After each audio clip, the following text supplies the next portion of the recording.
Ha. Tu nak buat apa ini? Hari ni kita nak buka kotak Carrie Junior.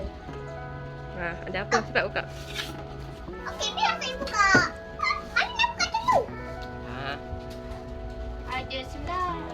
Ada slide. Slide DIY kit. Ada ni apa? Ada Ani nak slide, nak slide. Bawa keluar sabunnya.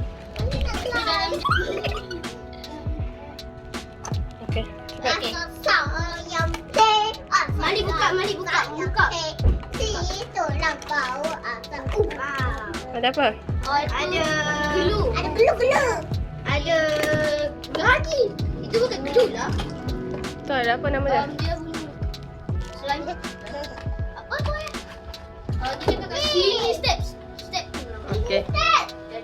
Okey. So let's do it. Okey, cepat. Mix. Okay. You do yours first. What? Mari. The PVA glue into an empty container. Okay. On. Oh. Oh, lagi. Kuat lagi adikku. And your slime slime texture at about 17 to 17 to 10. Oh, you making slime. Macam film kau kan?